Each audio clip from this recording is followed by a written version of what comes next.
हिमाचल प्रदेश की घाटियों की हम बात कर रहे हैं। ये वीडियो का पार्ट 5 है और आज हम बात करेंगे शिमला की। शिमला में हम लोगों को एक घाटी देखने को मिलेगी जिसे हम लोग रोहडू वैली के नाम से जानते हैं। रोहडू वाला रीजन मैप में इसलिए ड्रॉ नहीं कर रहा हूं क्योंकि हमने देखा हुआ, पता है रोहडू वाला रीजन कहाँ है। देखो, इस वैली के बारे में कुछ खास बातें हमें याद रखनी है। पहली तो ये कि इसको और किस नाम से जाना जाता है, तो पब्बर वैली जो है इसको बोला जाता है क्योंकि पब्बर नदी जो है इसी एरिया से बहती हुई आपकी आती है। उसके बाद अगर आपसे पूछे कि ये जो वैली है ये आपकी एक्सटेंडेड कहां से है, तो इट इज एक्सटेंडेड फ्रॉम हटकोटी से लेके टिकरी तक ये वाली पर्टिकुलर वैली फैली हुई है। ठीक है जी। एक और इंपॉर्टेंट खास बात इस वैली से याद रखना है कि ये आपको जिगजैग शेप में मिलेगी। It is a zigzag shape valley. क्योंकि अगर आप देखेंगे तो इस घाटी में बहुत छोटी छोटी खड्डे हैं, स्मॉल खड्स हैं जो पब्बर में मिलती हैं। ठीक है जी। और वो छोटी छोटी स्ट्रीम्स जो हैं इस वैली को जिगजैग शेप की वैली जो है वो बना देती हैं। ठीक है जी।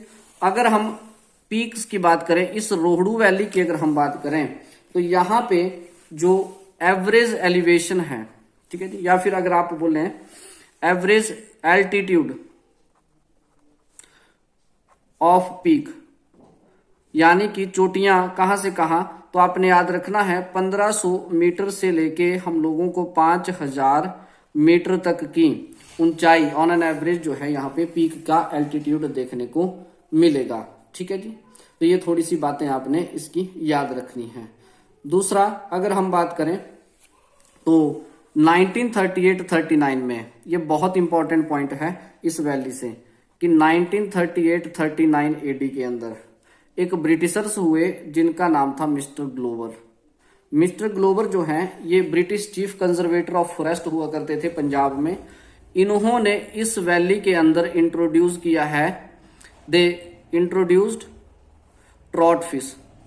ठीक है जी, ट्रॉट फिश। अगर आपसे पूछे कि पब्बर में, रोहडू में ट्रॉट फिश किसने इंट्रोड्यूस किया था, तो मिस्टर ग्लोवर ने जो है पब्बर नदी में ट्रॉट फिश जो है इंट्रोड्यूस किया था। ठीक है जी।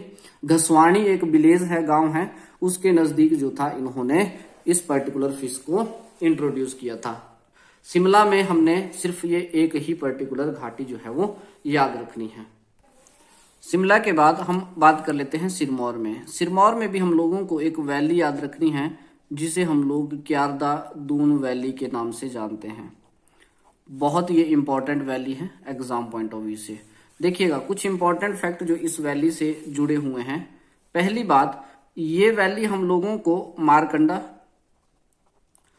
और जो धरती रेंज है उन दोनों रेंजेस के बीच में हम लोगों को ये वैली देखने को मिलता है। ठीक है जी। साउथ ईस्ट कॉर्नर बनाती है ये हमारे इस स्टेट का। इस वैली को अगर हमने देहरादून से अलग करना हो तो यमुना रिवर जो है इस पर्टिकुलर वैली को सेपरेट करती है भाई, सेपरेट इट फ्रॉम देहरादून। ये भी इंपॉर्टेंट पॉइंट है। ठीक है जी। वहीं अगर हम बात करें तो ऐसा भी बोला जाता है कि ये जो पर्टिकुलर वैली है किसी टाइम पे वंस अ डेंस फॉरेस्ट, किसी पर्टिकुलर टाइम पे एक बहुत घना जो है ये जंगल हुआ करता था। ठीक है जी। एक डेंस फॉरेस्ट जो है ये हुआ करता था। लेकिन फिर राजा हुए शमशेर प्रकाश, राजा का नाम है जी शमशेर प्रकाश के टाइम पे ही यहाँ पे क्या हुआ, लोग रहने लगे। ठीक है जी। पीपल सेटल्ड इन इट, यानी कि किसी जमाने में ये घना जंगल हुआ करता था और घना जंगल होने की वजह से फिर राजा शमशेर प्रकाश हुए जिनके बाद लोग यहाँ पे रहने लगे। इसमें हाथी भी मिलेंगे आपको। ठीक है जी। किसी टाइम पे हाथी वगैरह हुआ करते थे और इनका एविडेंसेस हमें जब हम सुकेत फॉसिल पार्क देखते हैं जो कि आपका मारकंडा रिवर के किनारे ही है, तो वहां भी हमें हाथी के कुछ अवशेष मिले हुए हैं। तो उससे हमें पता चलता है कि हाँ, हाथी यहाँ पे हुआ करता था। ठीक है जी। चलिए बढ़ते हैं आगे। उसके बाद देखेंगे तो इस पर्टिकुलर वैली को हम लोगों ने 3 हिस्सों में डिवाइड किया है। ठीक है जी। इस वैली को 3 हिस्सों में डिवाइड किया गया है जी। एक को बोला जाता है दून प्रॉपर, दून प्रॉपर। ठीक है जी, दून प्रॉपर जो है ये एरिया कौन सा लगता है इसमें, तो जो हमारे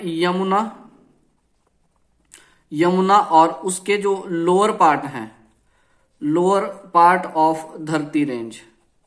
ठीक है जी, ये सारे एरियाज जो हैं दून प्रॉपर के अंदर आते हैं। ठीक, और वहीं अगर हम बात करें पारदून की, पारदून दूसरा जो एरिया है इसको पारदून बोला जाता है।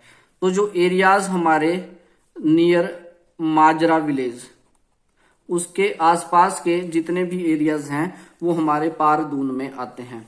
तीसरा हिस्सा जो कि इंपॉर्टेंट है, तो याद रखिएगा तीसरा हिस्सा जो है इसमें हम लोगों का क्या आता है, इट कंप्राइजेज आवर नेलीखड्ड। ठीक है जी, नेलीखड्ड एंड द हिल्स ऑफ धरती रेंज, जो धरती रेंज है उसकी जो हिल्स वगैरह हैं वो भी इसमें आती हैं भी। ठीक है जी, नॉर्थ के अंदर। और दूसरा अगर हम बात करें पर्टिकुलर टिल्ला गरीबनाथ, ठीक है जी, जो एरिया हमारे वेस्ट ऑफ टिल्ला गरीबनाथ वो एरियाज भी इसी में आते हैं। ठीक है जी, तो याद रखिएगा ये प्लेन वाला एरिया है मोस्टली। अगर मैं आपको बताऊं, ये मैंने इसलिए बोला कि टिल्ला गरीबनाथ आपसे पूछा जा सकता है कि कौन सी डिस्ट्रिक्ट के अंदर है। ठीक, तो ये थी इंपॉर्टेंट वैलीज हमारे हिमाचल प्रदेश में। 5 हिस्सों में हमने इसको देखा। इस पर्टिकुलर सेक्शन के बाद, चैप्टर के बाद, हम अब जियोग्राफी का एक नया चैप्टर जो है वो स्टार्ट करेंगे। I hope you enjoy this particular series. ऐसे ही इंफॉर्मेटिव वीडियोस के लिए चैनल को जरूर और जरूर सब्सक्राइब कीजिए। Thank you so much.